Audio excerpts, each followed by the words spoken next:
మంచిగానే అనిపించింది. But gap ఎక్కువ తీసుకుంటున్నట్టు అనిపిస్తుంది. ఎందుకని అంటారు?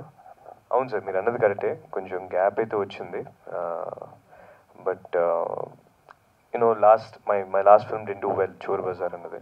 So I'm little particular. కొంచెం ఈసారి ఏదైనా స్టెప్ తీసుకుంటే బాగా ఆలోచించి జాగ్రత్తగా, అంటే ఏదో చేసే బదులు చేసేదేదో కొంచెం బాగా గట్టిగా చేద్దామని ఫిక్స్ అయ్యాను. సో అవన్నీ జరుగుతున్నాయి. And very soon I'll come with my new update sir. Right. And Prabhas గారితో మీద ఒక ఇంటర్వ్యూ కూడా అప్పుడు లాస్ట్లో బాగా వైరల్ అయింది. అండ్ ప్రభాస్ అన్న దగ్గర ఏమైనా తీసుకున్నారా టైప్లో? టిప్స్ అయితే ప్రభాస్ గారు నాకు, అంటే ఎప్పుడు కలిసినా నేను ఆయనతో మాట్లాడుతూ ఉంటాను.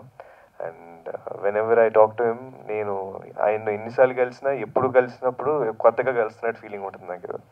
సో ఆయన దగ్గర చాలా నేర్చుకోవచ్చు. ఆయన అడగాల్సిన అవసరం లేదు. Just the way he behaves, ఆయన అందరితో ఉండే విధానంలోనే మనం చాలా నేర్చుకోవచ్చు. అండ్ ఆకాష్ గారు చాలా ఆలోచిస్తారు, ప్రతి అడుగు ఆచితూచి వేస్తారని కొత్త టాక్ అవుతుంది. సో ఇప్పుడు వచ్చే యంగ్ హీరోస్ ఇప్పుడున్న యూత్కి బాగా ఏం కావాలనేది వెతుకుతారు.